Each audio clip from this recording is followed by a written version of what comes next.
Dua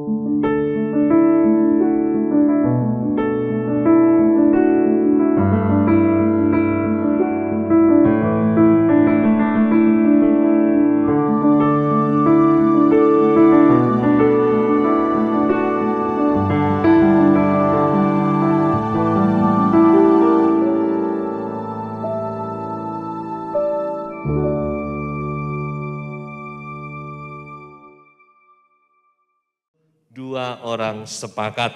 Mari kita membaca ayatnya di dalam Injil Matius pasal 18 ayat 19 dan ayat yang ke-20.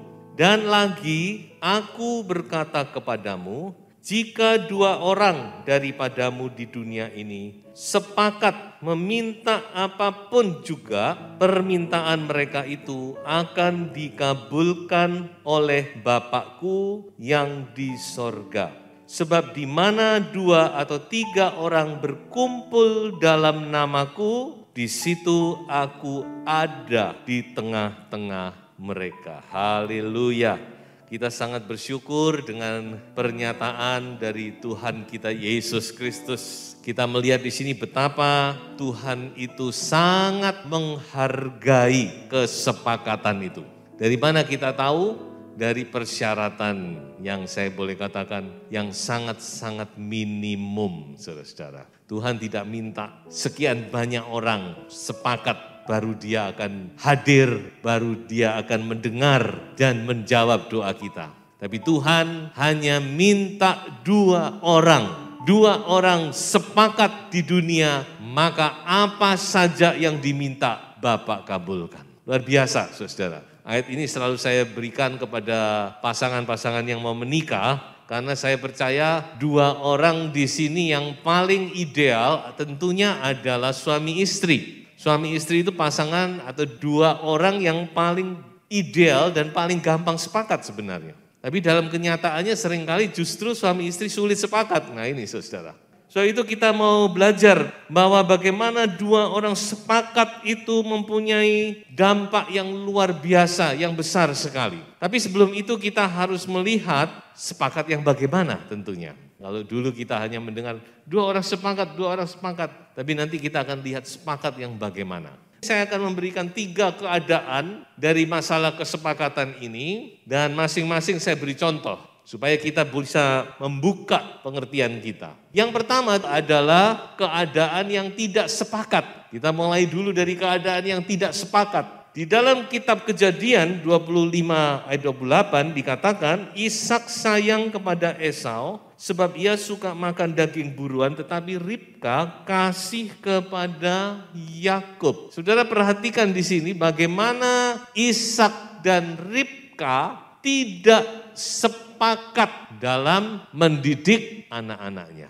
Mereka ada keberpihakan. Jadi kalau anak-anak itu ya orang tua harus adil, saudara. Tidak boleh ada pilih kasih. Walaupun anak-anak itu tentu kemampuannya berbeda-beda. Semua kita harus adil. Nah Ishak dan Ribka ini sudah bukan hanya tidak adil, tapi mereka satu sama lain tidak sama. Yang satu lebih cinta kepada Esau, yang satu lebih cinta kepada Yakub. Ini sangat-sangat fatal sebenarnya. Kalau dua orang tua sudah tidak sepakat dalam mendidik anak, itu sangat fatal sekali, saudara. Saya seringkali bilang kepada pasangan-pasangan yang mau menikah, walaupun mereka belum punya anak, saya tekankan sepakat, mendidik anak itu harus sepakat.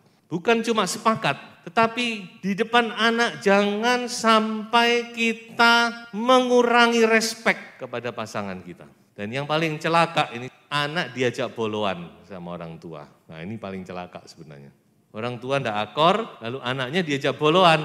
Ini benar-benar konyol ini saudara-saudara. Sebab kalau anak itu tidak respect kepada orang tua, katakan anak itu diajak boloan sama mama, sehingga anak itu tidak respect kepada papa. Menurut saudara siapa yang rugi? Bukan papa yang rugi, atau sebaliknya mungkin anak diajak boloan untuk melawan mama, bukan mama yang rugi. Yang rugi itu anak-anak Anda sendiri. Mengapa saya katakan demikian? Firman Tuhan jelas berkata, kalau anak itu tidak menghormati orang tua, dia tidak akan mendapat berkat di dalam Efesus 6 itu. Dikatakan bahagia dan umur panjang.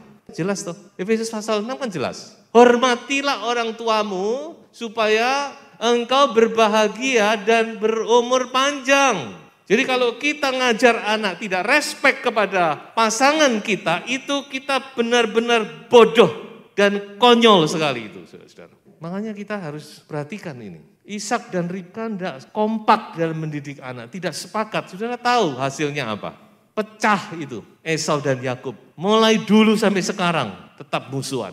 Saudara-saudara, mari kita belajar untuk memperhatikan firman Tuhan.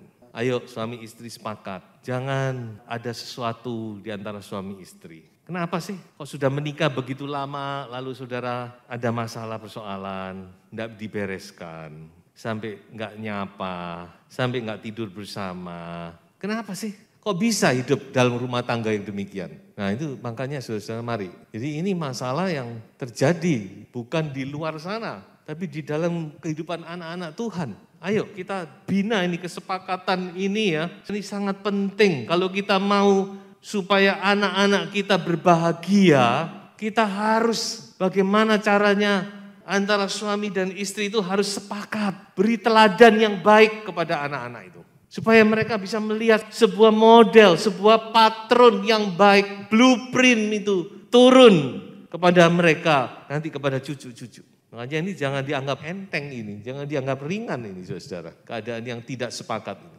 Yang kedua, sepakat tapi tidak benar. Ini yang saya katakan tadi. Sepakat yang bagaimana? Contohnya di Kisah Rasul pasal 5, Ananias dan Safira. Mereka sepakat, tapi sepakatnya enggak benar.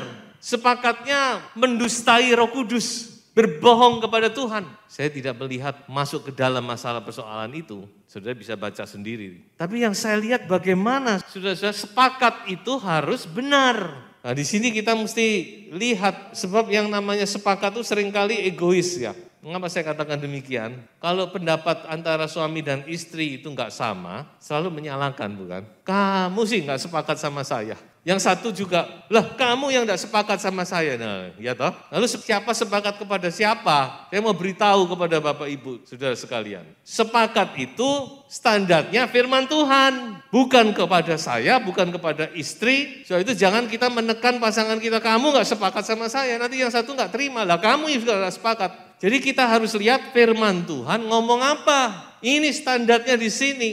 Jadi kalau sudah menyimpang dari kebenaran firman Tuhan, saudara harus memilih kebenaran firman Tuhan. Jangan takut, lebih baik berargumentasi daripada kita ngalah tapi salah. Jadi ini Ananias dan Safira, saudara-saudara, saya berpikir waktu itu, kalau ada salah satu, katakanlah Safira waktu itu menolak, jangan suamiku, ini enggak benar, kita harus ngomong apa adanya, selamat mereka. Ya toh? Selamat. Tapi dua orang sepakat untuk mengatakan yang tidak benar, dua-dua amblas. Makanya saudara-saudara, setiap kita harus benar-benar berpegang kepada firman Tuhan.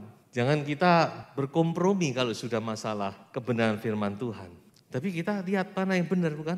Makanya itu saudara-saudara kita harus benar-benar sepakat, tapi harus sepakat yang benar. Sepakat untuk berpegang kepada firman Tuhan, tidak kompromi. Baik, sekarang keadaan yang ketiga, yaitu sepakat dan sepakat yang benar.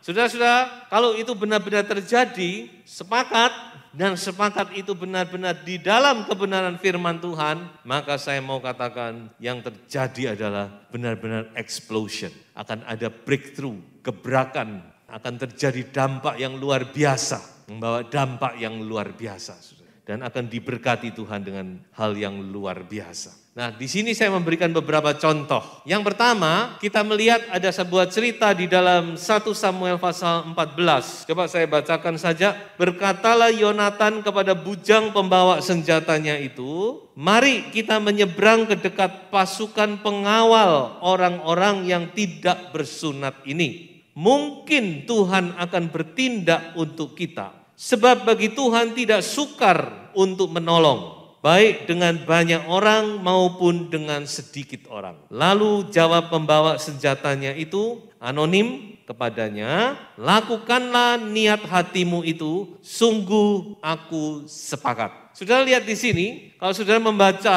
ceritanya, saudara akan melihat bahwa waktu saat itu benar-benar keadaan bangsa Israel itu terpuruk. Mereka benar-benar terdesak oleh musuh. Dan Saul sebagai raja waktu itu sudah tidak bisa berbuat apa-apa. Dan Saul sudah ditinggalkan oleh Tuhan. Sehingga benar-benar dia tidak punya pertolongan.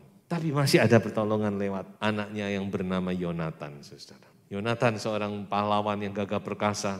Kita tahu Yonatan bersahabat erat dengan Daud. Yonatan tahu kebenaran. Nah, dari perkataannya kita sudah lihat bagaimana dia punya iman. Dia bilang, bagi Tuhan tidak masalah jumlah. Kalau Tuhan mau menolong, meskipun jumlah kita kecil, sedikit juga Tuhan bisa menolong. Ayo kita maju, berdua. Berani kamu? Ya, tantang ini ya, membawa senjatanya. Saya sepakat. Nah, saudara-saudara, Alkitab tidak mencatat siapa namanya.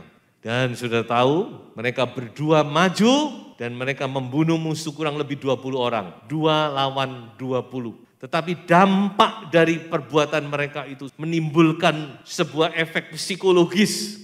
Baik kepada musuh, baik kepada bangsa Israel. Saat itu musuh benar-benar mereka kaget dan bangsa Israel bangkit semangatnya. Dan mereka dari keadaan terpuruk, mereka maju. Dan hari itu mereka mendapat kemenangan yang luar biasa. Karena ada Yonatan dan Bujang sepakat beriman, sama-sama punya iman. Sepakat, ini iman bukan? Ini perkataan iman ini, Yonatan ini saudara-saudara. Sementara Saul sudah tidak punya iman, Yonatan punya iman. Dan didukung oleh bujangnya. Nah ini, Yonatan sendiri kalau nggak ada yang dukung dia juga mungkin nggak berani maju. Tapi dia butuh dukungan dan bujangnya sepakat. Jadi dalam pekerjaan Tuhan, dalam keadaan sehari-hari saudara-saudara, seorang pemimpin itu butuh orang-orang seperti ini. Yang sepakat mendukung. Sebab tanpa kesepakatan sudah sulit, pekerjaan itu sulit, alot, nyeret, dan tidak ada artinya. Tapi dengan kesepakatan ini, ya walaupun mereka cuma berdua, tapi dampak yang mereka lakukan itu luar biasa. Nah itu sebabnya saya tadi katakan sepakat itu membawa dampak yang luar biasa. Dan diberkati Tuhan, dan ditolong Tuhan, bangsa Israel hari itu benar-benar luput dari mara bahaya, bahkan mereka mendapat kemenangan. Baik, yang kedua, kembali kepada suami istri. Ada sepasang suami istri yang luar biasa yang mendukung pelayanan Paulus, namanya adalah Aquila dan Priscilla. Jadi Aquila dan Priscilla ini Tuhan sudah siapkan bagi Paulus. Jadi pas dalam perjalanan misinya Paulus sampai di kota Korintus, waktu itu dia dipertemukan dengan pasangan suami istri, Aquila dan Priscilla, yang juga mengungsi dari Roma karena diusir waktu itu orang-orang Yahudi, dan dia berangkat dari Roma dan dia sampai di Korintus. Dan ketemulah mereka di situ. Dan mereka bekerja bersama-sama, melayani Tuhan bersama-sama selama kurang lebih 1,5 tahun. Dan benar-benar Injil disebarluaskan. Pekerjaan Tuhan terbuka lebar di Korintus. Luar biasa, Tuhan punya orang-orang yang Tuhan sudah siapkan untuk mendukung hamba-hambanya. Yang luar biasa adalah suami istri ini, saudara. Ya, Tuhan pakai untuk mendukung Paulus. Sehingga Paulus punya keberanian, Paulus punya keluasan untuk memberitakan Injil, untuk membuka sidang di situ, didukung oleh kedua suami istri, saudara. Orang-orang yang dipakai Tuhan, orang-orang yang namanya tercatat di dalam kitab kehidupan, orang-orang yang tidak bisa kita abaikan jasa-jasanya ini. Bukan cuma itu, ketika mereka sudah berpisah, akhirnya Aquila dan Priscilla ini pindah ke kota Efesus, maka di situ Aquila dan Priscilla ketemu dengan hamba Tuhan yang lain. Seorang penginjil muda yang bernama Apolos. Dipakai Tuhan, Apolos. Semangat. Nah, orang muda itu semangat. Semangatnya ini loh saudara. Makanya kita generasi yang sudah mulai menginjak generasi atas ini, dukung. Orang muda ini dukung. Jangan dihalangi, jangan dipersulit, diberi dukungan kepada mereka, saudara. Supaya mereka bisa maju, sebab sama-sama membutuhkan. Generasi tua punya kelebihan, punya pengalaman, punya hikmat. Generasi muda punya semangat, punya tenaga. Sama-sama, kalau bisa bekerja sama luar biasa ini. Dan di situ Aquila dan Priscilla ketemu dengan Apolos. Dia memperhatikan bahwa Apolos memang dipakai Tuhan luar biasa, tapi Apolos punya kekurangan dalam hal doktrin. Ya, kita tahu Aquila dan Priscilla 1,5 tahun dilatih oleh Paulus secara tidak sadar, bukan? Dia mengikuti Paulus di Korintus, bagaimana dia mengikuti, dia mendengar pengajaran Paulus. Saya yakin Aquila dan Priscilla ini matang dalam pelayanan. Setelah itu ketika dia ketemu dengan Apolos, dia ajak Apolos ke rumah dan di situ dia mentoring. Diterangkan, oh ada poin-poin ini kamu belum tahu, terutama tentang Roh Kudus, tentang ini. Dan luar biasa. Akhirnya Apolos ini dari Efesus dia pergi ke Korintus dan dia menjadi berkat di sana dengan luar biasa.